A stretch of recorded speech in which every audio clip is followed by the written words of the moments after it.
purple and gold? Are you ready to hoist the colors? Now, time for the most in-depth look at the world of ECU athletics. Welcome in to Hoist the Colors with your host, Stephen Igo on 94.3 The Game. Watch the show live on Facebook and at 943thegame.com. Now, here's your host, Stephen Igo. Welcome in. It is Hoist the Colors on a Tuesday, April 16th. 15th edition of the show. The 16th will be tomorrow on a Wednesday. We've got East Carolina baseball tonight as the Pirates will play the rubber game of the UNCW series, season series between the Seahawks and Pirates. That'll be inside Clark LeClair Stadium, 6 o'clock tonight. We will also recap the Masters. We'll look ahead to the NBA playoffs. We'll talk anything you guys want to talk as well. We'll talk some spring football, as the Pirates have 2 weeks left of spring football, and the Purple Gold game will be here before we know it. We are live on YouTube and Facebook. If you got a question, a comment, or a concern, drop it in the chat, and we will get through it over the course of the next hour. All right, today's guest, we've got Brady Thomas in studio, Hoist the Colors intern, nearing the end of his run as graduation's coming up towards the end of April, I guess early May. We've scheduled our graduation photos that I'm going to be taking, Brady. So are you ready for that? Of course, yeah. It's finally starting to set in here in this past month. I've caught the real senioritis, and I'm kind of just gearing up to Ready to be done? Yeah, to be in the real world, to be honest. So I'm excited, though. Can't come soon enough.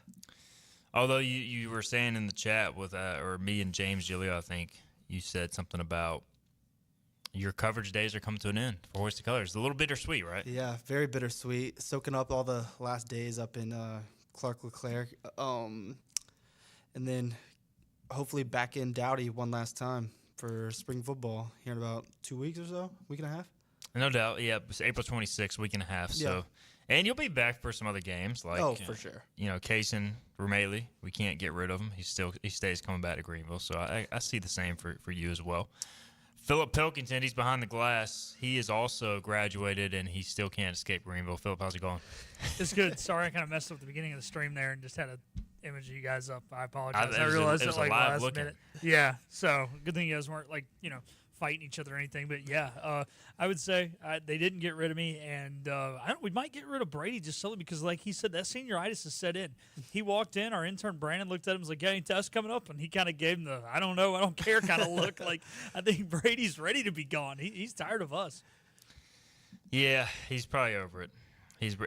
Now that the Masters is complete, and you're a big golf guy, so I did get you on to recap the Masters. Of course. Like your sports. I don't know, your sports calendars were filled, right? Are you ready for Oklahoma State football at this point? Yeah. Cowboys football? We're getting rough into the football days. 5.5-point win total for Oklahoma State. Not looking too bright, but I guess we'll see where we go. See how much left Gundy has in the tank. Didn't he? I thought he got fired. Nope, he took the pay cut. Oh, that's right. He did take the pay cut. Yep. Gosh. You can't fire him after 20 years. He had one bad season. But there were threats to fire him, I guess. Yeah, what, it was if he either, didn't take a pay cut? Because they had that whole board meeting. Yeah. Man, I think it's either there's going to be no in between. He either bounces back with a huge season or it's a wrap on the Mike Gundy era. I feel like it's going to be as bad as last year or terrible. No, yeah, I could definitely see that. And back-to-back bad seasons, I don't think. For how good, historically, Oklahoma State's been a great program, and just by bowl games and stuff like that. Obviously, they're not making the jump to Penn State levels or someone like that, but I don't know. Two bad seasons will have definitely a lot of fans in utter disappointment and probably wanting him gone, which I'm not sure I would mind. But to Philip's point, one bad season. Yeah, you kind of got to give him a little break, and then you got a seventh-year quarterback who could not do a singular thing, so give him a little break on that and a terrible O-line. I guess it was two bad seasons because there was the other bad season that we all know about from the one interview. I'm a man. Yeah, I'm 40. Yeah, his first season at Oklahoma State, I think they only had 3 wins, but other than that, he's been... Don't come at good kids. Come at me. I'm a man. I'm 40. It's the best football press conference of all time. Lane Smith, as we transition back to ECU baseball. I didn't expect to talk Oklahoma State football, but no, I mean, hey, it's on topic with you in studio. There's no telling where we go sometimes, which makes for the best show. Do we think Dixon Williams, Lane Smith asks, is a candidate to stay? I just don't see where his draft stock is, and it's not getting any better. He has a better season. He had a better season last year. So here's my thing with Dixon Williams. I think it's a fair question. I don't really think he's a candidate to stay. I mean, is it possible? Sure. The one thing that hurts Dixon is he doesn't really have a position. But the one thing that helps Dixon is he is a excellent athlete. And yes, his batting average isn't great right now. Yes, he's in a bit of a slump. But Dixon Williams, you look at his numbers, if you dive a little deeper, 268 batting average, obviously that's okay. But he also he's slugging near 500. He has walked 36 times, and he has been hit by 11 pitches compared to 29 strikeouts. So he's got great bat-to-ball skills. He is getting on base at a 471 clip, which is second on the team behind only Braden Burris amongst regulars. He's hitting for power. I think there's more power in his bat. To me, he's played a better second base this year. He's still not perfect at second base, but he's a left-handed hitter with power. He's athletic. He steals bases. He's 15 of 17 on stolen bases. So, yes, are there flaws to his game like any baseball player? Sure. I think athletically, though, his profile and his upside and the fact that he's a plus athlete is going to intrigue teams enough to be taken. And he's a junior. From his perspective, if he comes back, he's given up a lot of money and a lot of leverage. So, in baseball, you've got to go your junior year or you risk basically giving away any leverage signing bonus you have. So I expect Dixon to go. I think it's a fair question, Lane. Philip, do you have any differing thoughts on Dixon's status at this point? Yeah, the only thing that makes me lean against what you're saying, Igo, and not that I disagree, is just now there is less rounds in the draft. So there's a less chance of things going well because he hasn't had as good of a season as we would think. But, a lot of the defensive woes did come at the beginning of the year, and he's gotten a lot better defensively because I think that was a little bit of our worry at the beginning of the year, first month or so. We were like, dang, is anybody going to want to take this kid where they did last year just with, kind of lack of production there defensively. But it seems to be back. If Billy Bean was still the GM of the A's, I think he'd be on – be getting drafted by them easy with those walk numbers, but he's not. He retired. So, a guy can get on base, and like you said, he's a heck of an athlete. I mean, you can stick him anywhere. I mean, heck, he could probably play the outfield. He's so fast. He's got a really good, quick first step, gets great jump stealing bags, as you mentioned. So, I think he's probably gone. Would it 100% shock me? I would say no. I would be surprised, but I don't know if I'd quite be shocked if he stayed, but I think he's gone. Yeah, and I would think him and Ethan Young as juniors probably gone, just given and when I was at the NC State game shooting photos, they were filming Dixon, scouts were, so he's being looked at for sure. All right, ECU, UNCW. Speaking of ECU baseball, Brady, Pirates need Dixon to come alive at the plate. Not that it's only on him. We did see an offensive explosion on Sunday, which was good to see. Been a little rough patch for the Pirates, so big game tonight to try and carry that momentum because, to be honest, going into Sunday, I think a lot of people, I don't want to say we're checking out, but certainly heading towards that path, and, you're kind of getting to the point where it's now or never if we're not already past that point.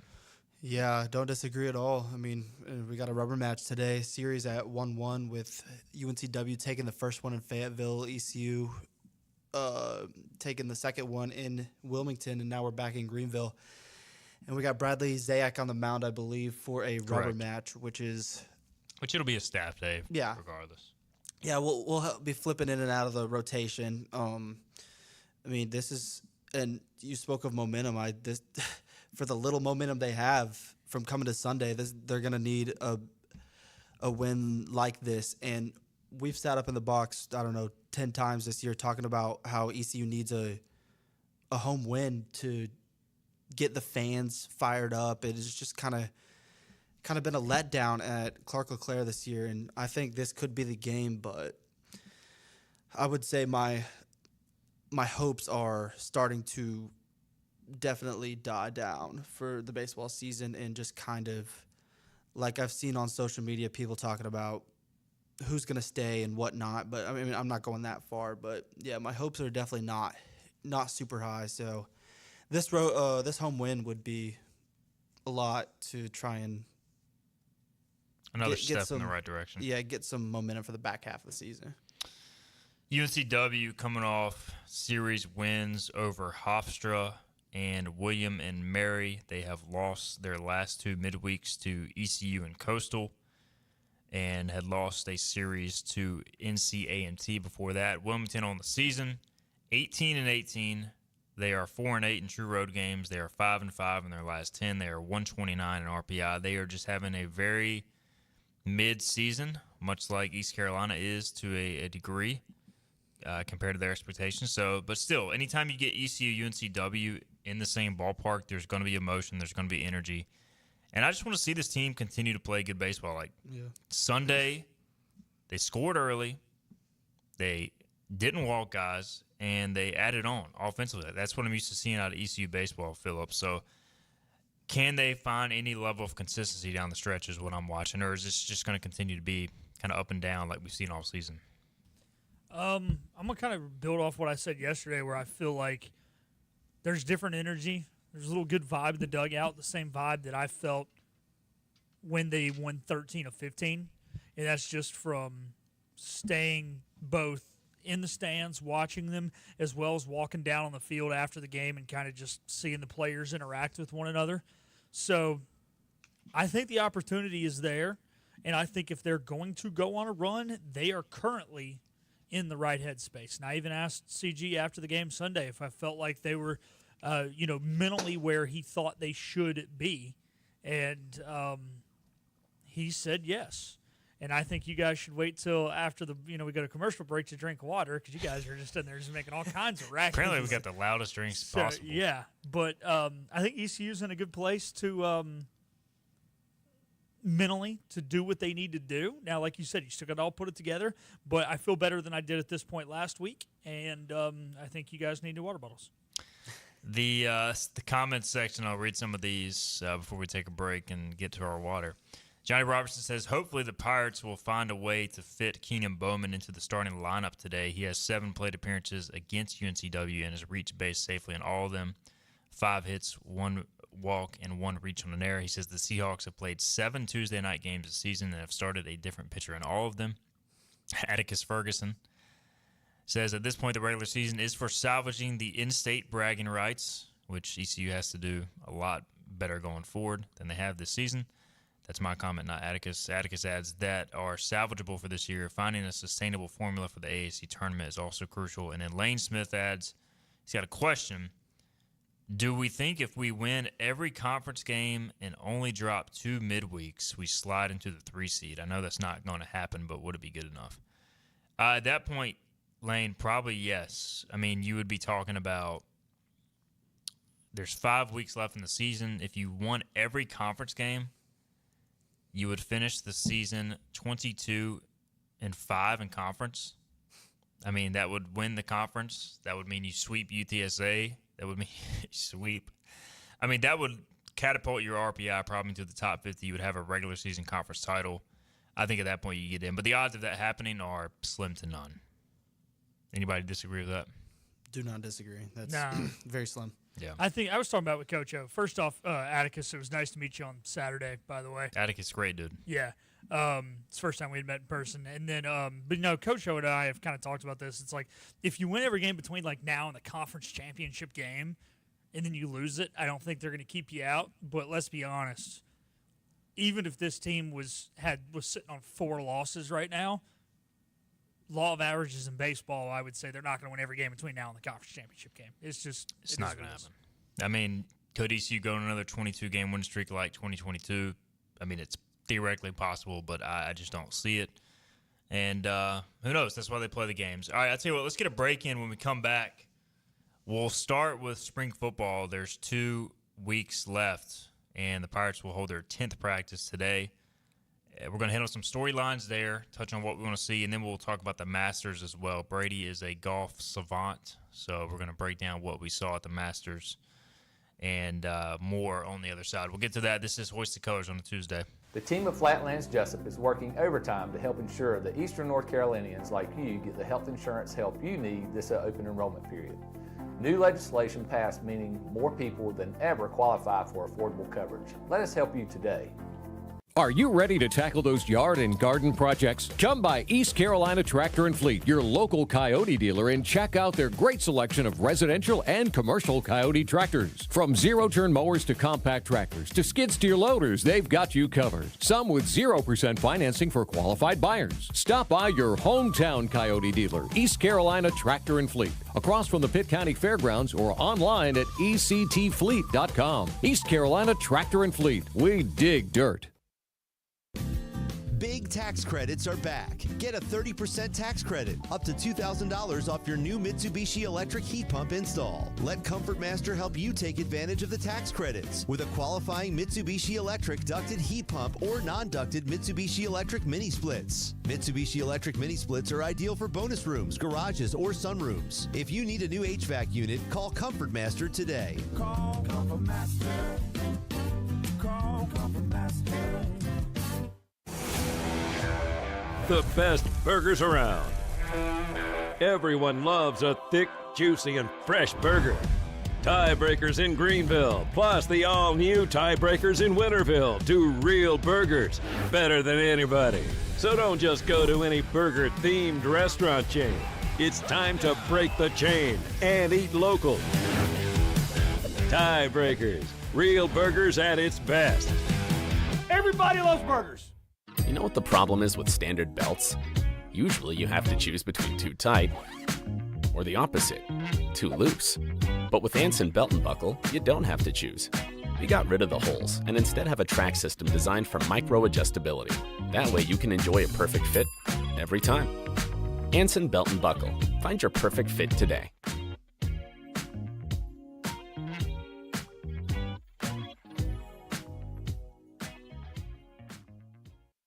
Healthwise Pharmacy rounds the bases with all of your infusion, retail, compounding, and medical equipment needs. Locally owned and operated by pharmacist Marcy Parker, Healthwise has grown to be your most trusted provider for infusion services. Currently providing in-home or on-site infusions in North Carolina, South Carolina, and Virginia.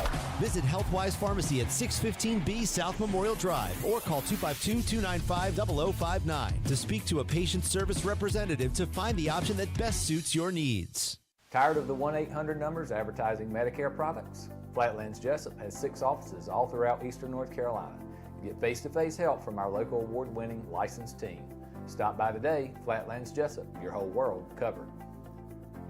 Everything you need to know in the world of ECU athletics. This is Hoist the Colors with Stephen Igo on 94.3 The Game. All right, welcome in. Hoist the Colors. On this Tuesday, we just talked a lot of ECU baseball. Let's talk some Pirate football. Again, you can check out our full spring football coverage on hoistthecolors.net. We're out at every practice, VIP observations you can't find anywhere else. So good, in fact, that other teams are trying to read it and poach players from ECU as a result. So now we're just throwing out erroneous reports. So Wake Forest and other teams in the area can't poach ECU's players. But that's a whole Joe other story. Sampson is back on the team and is leading the team in spring practice tackles. Joe Sampson is the best two-way player in the United States of America in college football. No longer is it Travis Hunter. Obviously, he's off to the NFL. Joe Sampson is your guy if you're listening, ACC. All right. Lane Smith says, do we know of any guys planning on hitting the portal for football? Seeing a lot of guys from different schools doing it today, or they are saying they are planning to. So, yes, the portal officially opens tomorrow. Now, you have guys who, if they're grad transfers, they can go ahead in at any point. They don't have to wait for these windows. This window for undergraduates runs Wednesday, April 16th through the 25th. Now, the interesting thing about that is a 10-day period, and the spring game is the 26th for ECU football. So ECU spring football actually ends after the portal closes. Now, from what I understand, ECU, the players they want to retain, they're offering them, much like basketball is offering, signing bonuses, so to speak. As soon as the portal closes, if you sign this deal, you get a sum of money through NIL, which is what a lot of schools are doing. So those negotiations are ongoing. I don't know of any guys planning to hit the portal that are expected to be contributors. I will say this, nothing ever surprises me.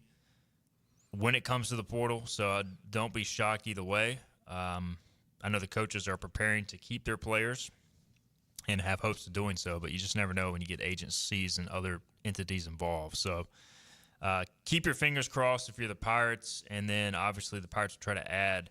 You'll see some guys leave from a numbers perspective towards the bottom of the depth chart because you've always got to make room for the roster cuts coming and incoming talent potentially, but hopefully none of the main guys leave. So there's your answer to that, Lane. Pirates had a scrimmage Friday. Phillip and I were in Charlotte. Brady Thomas was holding down Bagwell Field, Dowdy Ficklin Stadium for Hoist the Colors. So what did you see, Brady? Anything stand out to you? Yeah, they ran quite a few overtime, some crunch stuff, and I think it was the second and third string actually run game looked really good, and not really sure. Me and Chance Scott had some questions about this, but there was a running back wearing number 23, and they were calling him JB. Josh Benton. Yes, he actually looked really well. He's listed at defensive back on the depth chart, but he looked really good at running back. Had some few great runs. He is a Jacksonville High School product. Started as a walk-on DB midway through last year, got moved to running back, and I think has stayed there since. And honestly, I've heard a lot of good things as well, so that lines up. Yeah, he looked great. Some big power runs. He's a bigger guy. Bigger guy, yep. Yeah. And then wide receiver, junior wide receiver, Blue Coleman had a great catching kind of. It was like maybe a little 5-yard catch and run, scored off of it, deflected a tackle, and ended up and scored. It was a pretty good play for the offense. Can't remember who threw the ball. And then Sam Danka had it's probably a 30-yard seam to a tight end, had a great deflection in the end zone. Was another great play. And I don't think their ones ran too much of reps. They probably didn't want y'all to see. Mm-hmm. That, I mean, seriously, like with everything going on with the portal, the media availability was more, I think, towards the end of the scrimmage. Yeah. Yep. We were there for probably the last 35 minutes or so. But yeah, because Caton was out there, and Blake had said post practice that he is ready to play. He said if we played tomorrow, he would be in starting the game, which is like plays up now. I can see now. But yeah, they looked good. Some other guys, few good catches here and there, and defense was. I think the front line is going to need a little bit of work, but other than that, no, I liked what I saw. So it kind of lines up. I think the offense has looked a step ahead of the defense this spring, which you would honestly expect. Typically, defense is ahead of offense early in spring, and now we're in the second half of the spring, and you've got a more experienced offense against a less experienced defense. So you're going into the final 2 weeks. For me, I'm hoping to see we get another scrimmage this Friday, at least a glimpse, and then we get the Purple Gold spring game the 26th. I'm just hoping to see guys emerge specifically for me along the defensive line and at cornerback. Those are the two areas I'm just not necessarily sold on watching a few weeks of practice. I think the offense is going to be really good, and they've got depth, they've got speed, and they've got strong quarterback play. And I just want to see them stay healthy on offense and maybe some guys emerge on defense. What about you, Phillip? Anything you're keeping an eye on these next few weeks? Not going to lie, I haven't been out there as much, obviously, with it kind of happening at the same time as Patrick's show. Yeah, I've been kind of relying on you guys. But, yeah, I mean, look, at the end of the day, it's what you want to see out of any spring, right? Continuity, guys knowing where to go at all times. You don't want to see blown coverages, missed assignments. And when you show up to the spring game, you want it to look like a preseason game. Yes, some things are going to go not as crisp as they are, mid-November, right? But you want to see everybody on the same page. Look like they've practiced together. And, you mentioned those positions specifically. Yeah, look, those are positions you've had the highest turnover at. So by default, you're going to be more worried about positions that you've had high turnover at. Offense, it's pretty straightforward. Yeah, you lose Rajay, you lose some offensive linemen, which does stink. Thought Carson Smith was going to stay and be a good piece, and obviously he ends up leaving, so that hurt. But so want to see the offensive line play together, look like they know what they're doing, and like I said, just kind of fill those holes on defense. So it's tough to say this early. Like I said, I haven't been out there as much, but I feel like I'll have a better answer for you after the spring game. And if you're ECU, I think I would show next to nothing in the spring game. I mean, you touched on it with the preseason game. I mean, you obviously want to show enough for the fans to at least get a glimpse of what they're going to see, but like a few long balls and some stuff like that. I mean, you're to the point now where half of college football is canceling the spring game, and look, ECU, it's almost like a family event now. So I'm all for continuing to have it, but I just don't know. I don't know what value it brings. I think the coaches know before the spring game what their team is looking like, and maybe we can glean something from it, but it's almost like don't show anything. Yeah, I think they've had enough practices to know, maybe not exactly what the record's going to show, but to know what they're working with. Yeah, to just know what they're working with. And then, I mean, we're returning some good weapons on offense. JDB already kind of knows what he's got from a wide receiver room and a quarterback, and pretty much the running backs, to be honest. I think a couple of them, like London and Marlon, could make a better jump just not having Rajay in the running back room. But JDB kind of knows what he's got on offense. I think Marlon Guns looked a lot more explosive this spring, so I'm looking forward to him having a healthy season. Hopefully he stays accident-free this offseason. He got in a traffic accident last year, really messed up his leg for the entirety of the season. But he looks good. Now, I think the running back room is – I know they lost Rajay. What I'm seeing this spring, I think they look deeper than they've been in years. So we'll see. And, again, check out hoistedcolors.net, full practice reports, 50% off special going on right now through spring practice. I tell you what, let's go ahead and get our second break in. We'll come back. We'll dive into the Masters next with Brady Thomas, Rory McIlroy winning. We'll also touch on some NBA playoffs as well as that gets underway. At least the playing games do tonight. So we'll touch on those things after this Hoisted Colors on a Tuesday. Hey, it's Jim Wells again with Wells Roofing and Gutters here in the beautiful community of Lindale, Bedford. At Wells Roofing and Gutters, we believe in quality first, and that's why we use CertainTeed shingles, which are manufactured in Oxford, North Carolina, a local company. In the event you ever do have a claim or a problem with your roof system, they're local and they come and take care of us in a timely manner. We could leave off some accessories and we could certainly save money, but we believe at Wells Roofing and Gutters in installing the correct way per manufacturer requirements, and we warranty your roof both in-house and also with our supplier, who is CertainTeed. For a job Wells done, no shortcuts taken, and a good quality job on your home, give us a call today, 252-227-8403. We also offer financing, 12 months, no interest, no payments. This is about you, your family, and the health of all who live in Eastern North Carolina. This is about the transformation of a health system into something more powerful and more human, about creating new ways to treat disease and keep you well. This is about ECU Health, which is to say, it's really all about you. ECU Health. Minds, hearts, purpose.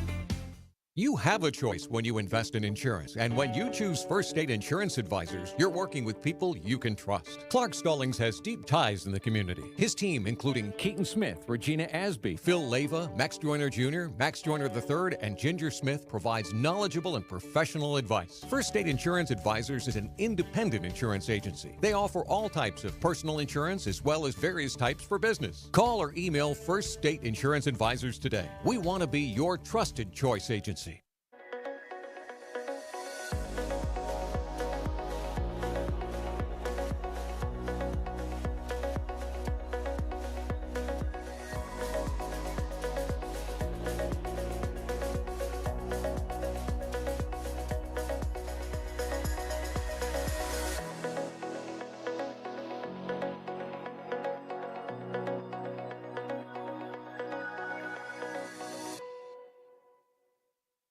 Other restaurants claim their food is fresh and fast, but are they friendly? At Moore's, you're treated like family the minute you walk into their doors, with locations in Winterville, New Bern, Swansboro, Morehead City, and Jacksonville. We've been practicing what we preach since 1945. At Moore's, our barbecue is slow cooked and smoked over real wood daily until it's so tender it's falling off the bone. Combined with our fresh chicken, cooked-to-order seafood, and homemade fixins, we're sure you'll agree. If it's not Moore's, it's less. We're live with Stephen Igo on 94.3 The Game. Hoist the Johnny Roger! Now, back to Hoist the Colors. All right, welcome back in. Hoist the Colors, third segment here on a Tuesday. Appreciate everybody tuning in. A lot of good comments today. Again, we're getting to the time of year where it's a little slower as far as ECU news, so if you guys want to drop any comments, as you have been, continue to do that. We'll get to them. Graham Till says, we could always have a spring pirate festival or something, but too many risks to play the game, in my opinion. He said Ruff McNeil had a semi-talent show one year. It was awesome. So, yeah, I think just having an event, even if you don't have a game in the future, may be the way to go, because I think a lot of people enjoy the barbecue plates and just getting out there. I know now having kids, I enjoy taking my son out there and daughter. So I think that's the main goal going forward, and obviously have some sort of football incorporated, if not a game. So good thoughts there from Graham. All right, well, I was going to say quick, it's kind of like a Midnight Madness basketball thing. For sure. But football. Yeah. Have some fun with it, you know? Yeah, the only thing is you're still 3 months away from football. Yeah. Versus 30 days away from basketball, but yeah. Is it time to bring back Minji's Midnight Madness? Did y'all go that one year they did it? I mean, as a media member, yeah, I sat down, took pictures on the floor, even though it was at 6 o'clock. No. 6 o'clock madness. Evening madness. It was okay. I mean, it was solid. The dunk competition was cool, but I think it was definitely one of those where to me felt like, and I heard it was kind of thrown together last minute. Considering it was thrown together last minute, they did a good job. And to me, it laid a foundation to do better the following year, to say, hey, what worked, what didn't, and then they just didn't do it again. Was that Schwartz's first year, or was that Dooley? No.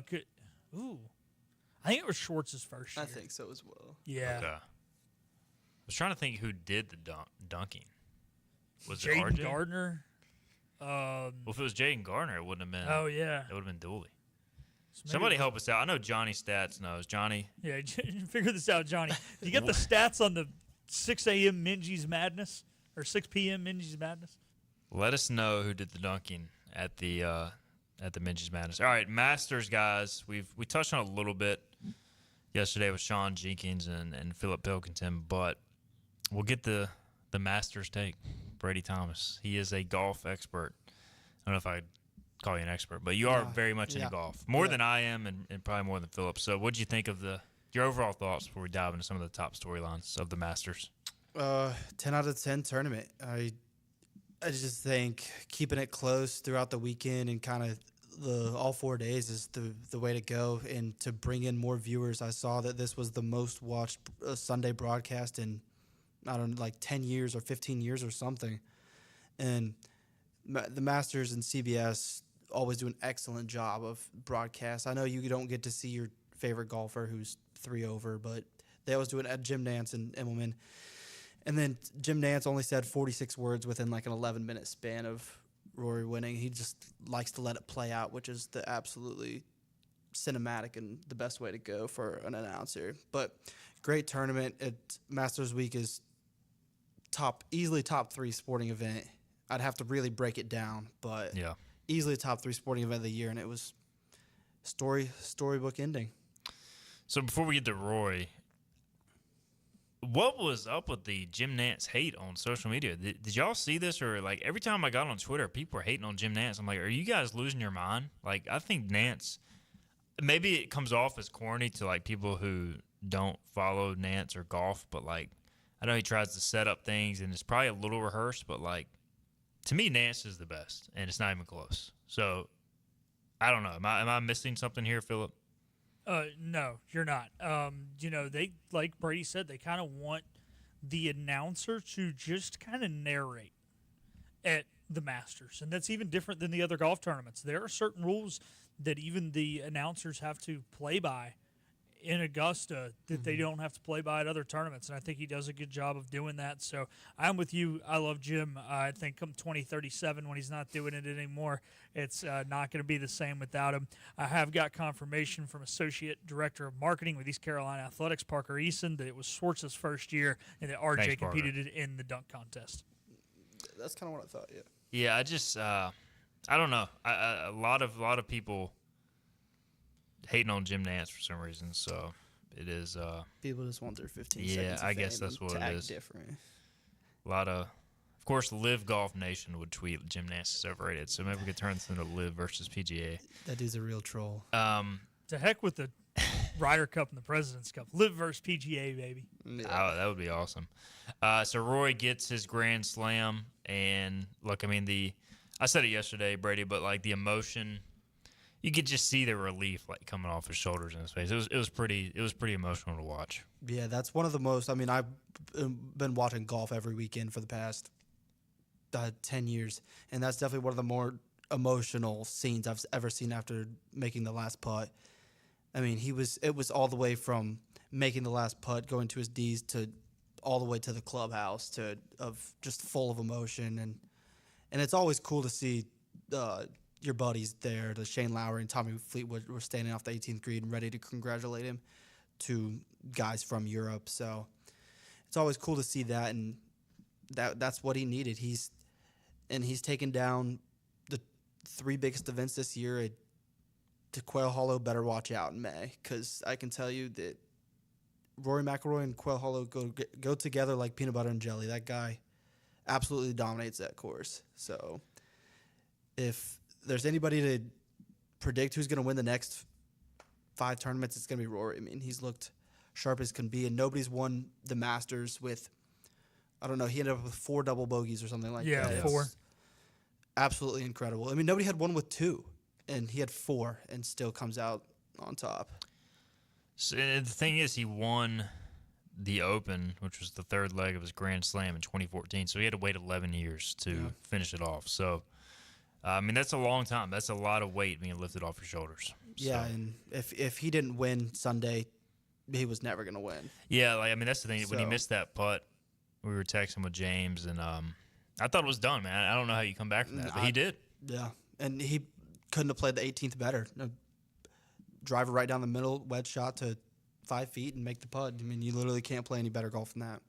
So Bryson DeChambeau falls apart a little bit on the final day. And obviously, I know he's got a lot of fans out there, or a lot of fans that dislike him, but what'd you make of what happened with Bryson? Any other individual standouts to you throughout the weekend? Yeah, Bryson I guess he's just used to playing 54 holes. I know some people out there will like that one, but yeah, he just fell apart and didn't play well. I mean, I remember he hit that.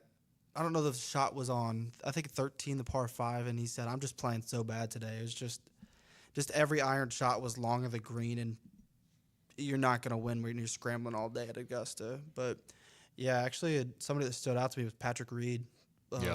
Ended up tied for 3rd, I believe. Yes. Or 3rd outright. Yeah, 3rd outright. Okay. Yeah, which was completely surprising. I actually had him in my pool and did not expect any of that. But I wouldn't say anything really crazy kind of stood out to me. There was not a single amateur that made the cut, which was a little surprising. But who was your guy? Hovland? He Yeah. finished 2 under, so pretty solid yeah, showing. 11 bogeys on the weekend, which he's a guy that makes a lot of birdies and too many bogeys. So it's kind of how he is. But yeah, it was a great tournament, and I'm not sure there was anything like. There were some shots that Rory hit that will forever be engraved in my brain, though. I'm not the hugest Rory supporter, but definitely some cinematic golf down the stretch from him.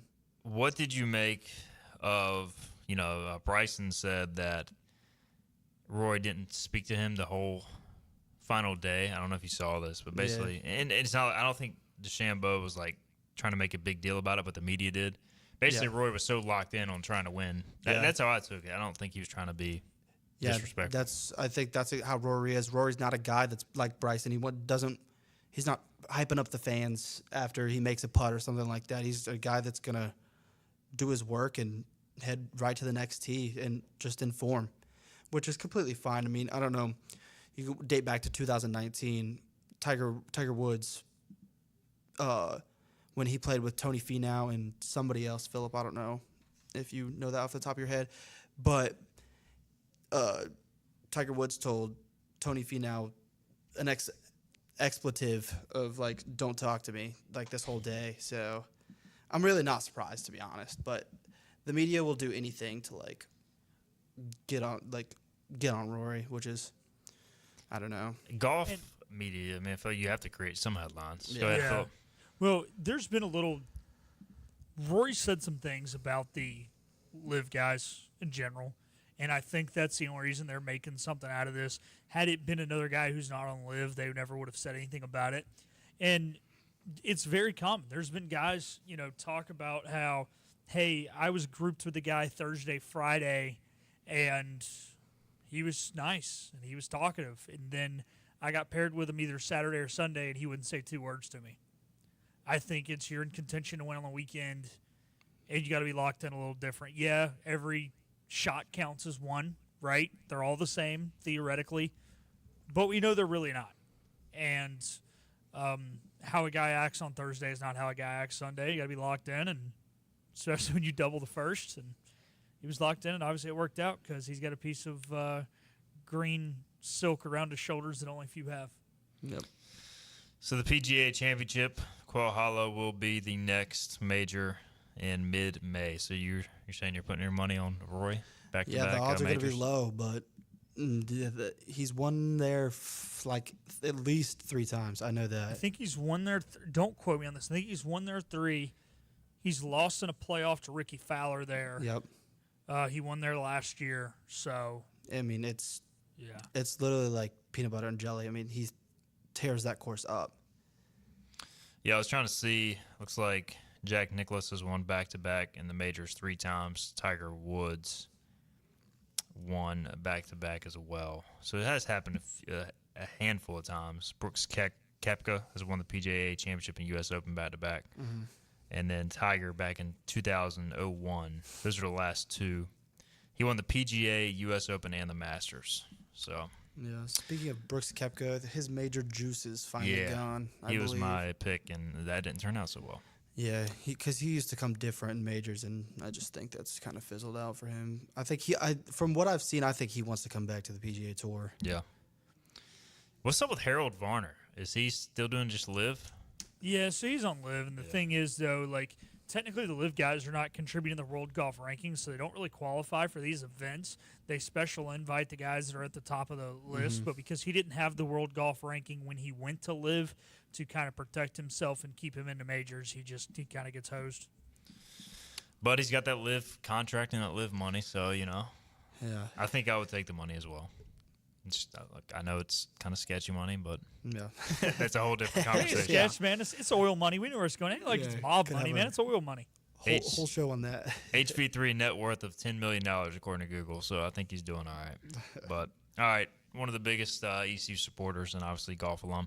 All right, we'll get our final break in. We'll come back. We'll transition NBA playoffs. We'll dive into that. I think there's honestly some intriguing matchups, and maybe I'm just more into the NBA than normal, but I'm intrigued. We'll get into that. If you got any other questions you guys want us to address, drop it in the chat as well. This is Hoist the Colors' final segment coming up. Hi, I'm D.R. Alligood. And I'm his daughter, Jessica. For 11 years, we have built quality driveways and parking lots for both your residential and commercial needs. We also offer free on-site quotes to have your custom driveways built the way you want. 252-946-1227. Your roof is a vital part of protecting your home and family from dangerous storms and hurricanes. At Assist Roofing, we install and maintain metal roofing that provides precise protection. Add value to your home while lowering utility costs with a fortified roof to last a lifetime. With 0% financing, grants, and Energy Star Green Roofing tax credit available. Call us to schedule a free consultation so you can weather any storm with confidence. Make every day electric on the Kawasaki Electro 20 electric balance bike. Maximize the fun with long run times, impressive top speed, and Kawasaki build quality. Easy adjustability and smooth handling make everyday riding more enjoyable. And the standard MTB type tires provide off-pavement capability. The Kawasaki Electro 20 is the electric balance bike that's built to rip. Go to Ron Ayers Motorsports, Memorial Drive north of the airport, Greenville. Your confidence makes everything look good. You see the world in vivid color, not black and white. Swing through your neighborhood Fantastic Sam's Cut in Color and let our experienced stylists take you from everyday to extraordinary. Fantastic Sam's hair salons are locally owned and operated. Our full-service salons are conveniently located in Goldsboro, Kinston, Greenville, New Bern, Jacksonville, and Calabash. Stop in today at Fantastic Sam's, where the possibilities are endless. If you are interested in living longer and living stronger, Eastern Physical and Lifestyle Medicine is accepting new patients for a limited time. Finding a caring physician can be a challenge. Dr. Billy Smith is board certified in physical medicine and lifestyle medicine and has been practicing in the area for many years. Call for an appointment now to Eastern Physical and Lifestyle Medicine, 252-364-1108 in Greenville. That number again is 252-364-1108. Looking for a great deal on a new Nissan? At Greenville Nissan, we've got a great selection of new Nissans for under $30,000. The stylish Nissan Sentra, offering top-notch fuel economy. The Nissan Altima, known for its comfort and technology. The Nissan Kicks, the perfect combination with its compact design and performance. The Nissan Versa, delivering incredible value without compromising on features. And don't forget the Nissan Rogue, an award winner for 10 years in a row. Drive it home just for $22 down and $349 a month. Visit GreenvilleNissan.com today. Greenville Nissan, where we drive to serve. Hi, I'm D.R. Alligood. And I'm his daughter, Jessica. For 11 years, we have built quality driveways and parking lots for both your residential and commercial needs. We also offer free on-site quotes to have your custom driveways built the way you want. 252-946-1227.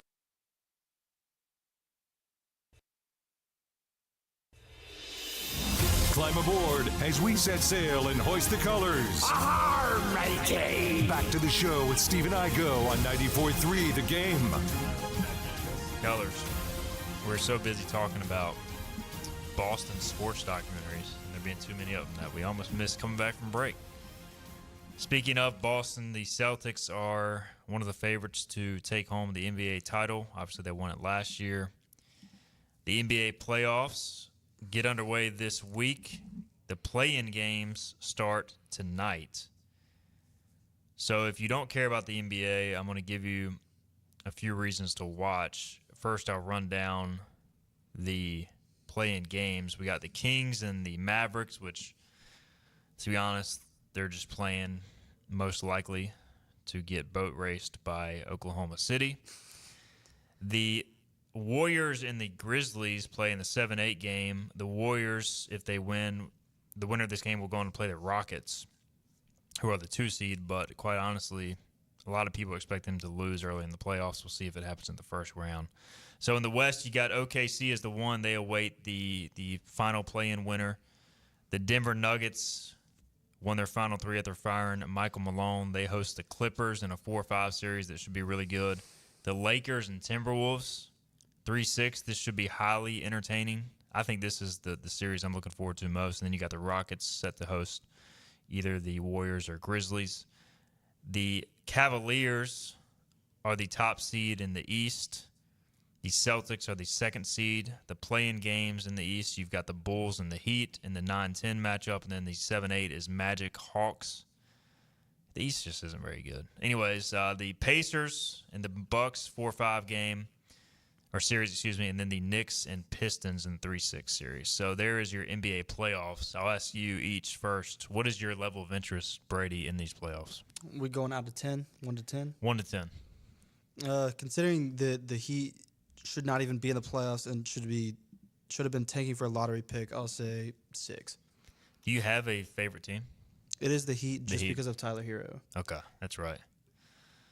So what about you, Philip?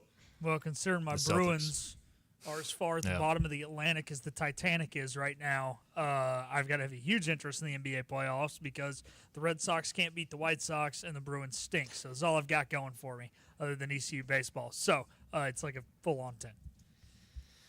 Full-on 10. Philip is fully engaged. And I think for me, look, again, I've not really been to the NBA that much in the past. I've explained on the show multiple times. The Mariners have ticked me off, so I've gotten more into the Denver Nuggets. I'm intrigued by Nuggets Clippers. The Clippers are playing as well. You know, I'll just say this: if you're a casual NBA fan or you don't care about the NBA, here's the series you want to pay attention to if you have a chance to watch. Clippers are playing as well as anybody since getting Kawhi Leonard back, and I think they rank like first in defensive efficiency over the last 20 games and second in the NBA in offensive efficiency. So they're playing extremely well. They won at Golden State to avoid the play-in game, and now Nuggets are playing well. Joker said they've awakened the beast, so we'll see how that transitions. So I'm looking forward to Nuggets Clippers. I think they go 6 or 7. And then Lakers Timberwolves.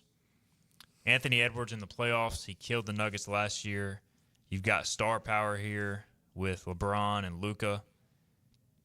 And, man, Lakers fans are just, like, over the moon. So I'm really looking forward to them losing this series. So that's in the West. And then, obviously, I don't really care about OKC and Houston. I think Houston Golden State would be good if Golden State wins tonight. I think it could be. Yeah. OKC's going to romp forever. So, I don't know. West thoughts, Brady? What intrigues you?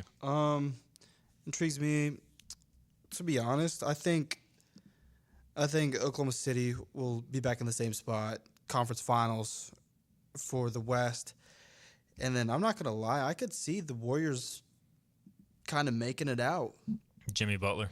Yeah, has turned them around. Yes, I could see them making a little run, and I think this will be Curry's last shot at any. A lot of people say that he's still got another ring in him, but this might be his last chance at trying to get another ring. I think 6 teams can win the West. Honestly, I mean, I think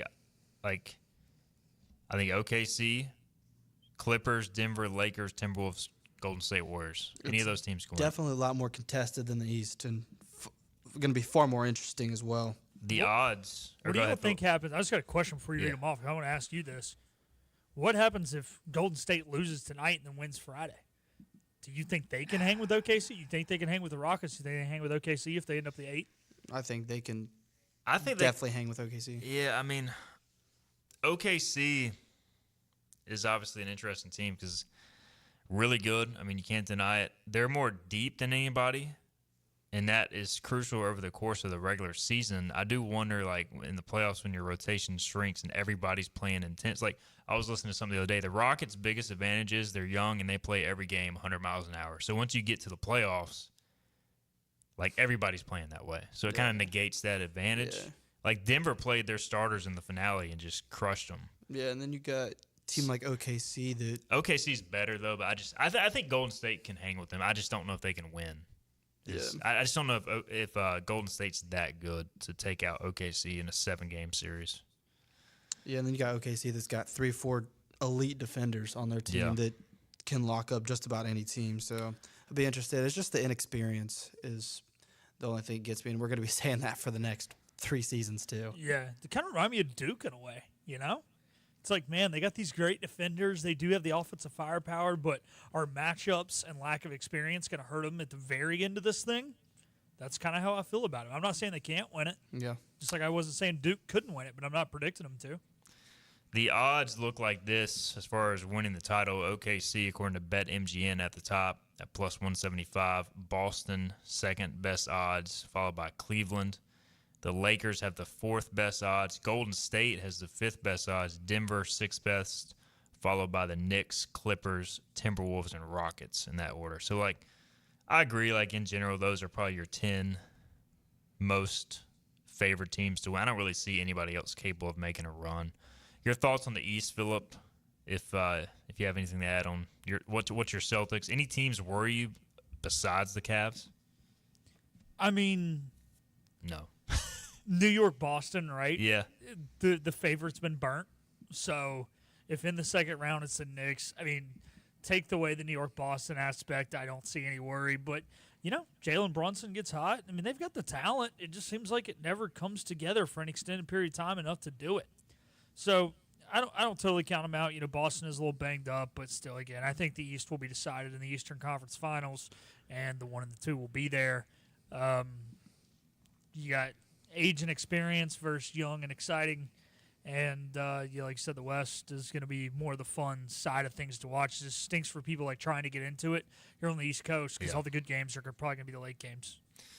You do have, I am excited, Saturday, 3:30, Denver, first game against LA Clippers. I thought that for sure would be 10:30 tip-off. I'm sure it will be. What is the 10 o'clock tip-off that night? I haven't even seen that yet. Probably the Lakers. Lakers. Well, it's only 8:30, so games are 1, 3:36, and 8:30. Not bad. Trying to make them watchable for the weekend. If you're trying to get into the NBA playoffs, just give it a shot, man. The first day is going to be great. It's on Saturday. Yep. And then there'll be 4 games Sunday as well. They just haven't been scheduled yet because we don't know. We know the 4 home teams. We just don't know the 4 away teams. It'll be all pretty much Eastern, I think. No, it's going to be all the 1s and the 2s are playing Sunday. So both 3, 6, and 4, 5 matchups are Saturday, and then both 1, 8, 2, 7s are Sunday. Because of the play-ins waiting. Okay. All right, Bobby Harvard says, in regards to the NHL playoffs, who do the Bruins play in the first round? That was a nice shot. Bobby, I've got a response to that, but I'll probably text it to you so I don't get us fined by the FCC. First time in NHL history, he adds, the Rangers, Penguins, and Bruins have all failed to make the playoffs. Also, no U.S. Original Six team is making the NHL playoffs for the first time ever. So we'll have an NHL playoff bracket soon enough, and I'll let Bobby and Philip try to talk me into it. Yeah, and we'll know the bracket Friday morning, so that'll be perfect. Nice. You guys try to talk me into why I should watch the NHL playoffs, since I am going to be watching the NBA playoffs. I'm going to watch some play-in basketball game tonight for the first time ever. I'm going to watch the NBA play-in games, and I expect to have it off by halftime. All right, Brady, we're out of time. Appreciate you, man. Yeah, of course. We'll get those grad photos done soon. Yes, sir. Also, thanks to Philip Pilkington, as always, twisting the dials, pushing all the right buttons behind the scenes to make us look good. We'll be back 12 noon on Wednesday. We'll talk to you then. This has been Hoist the Colors with your host, Stephen Igo. Tune in weekdays at noon for all things ECU sports. Get a recap of the show at 943thegame.com.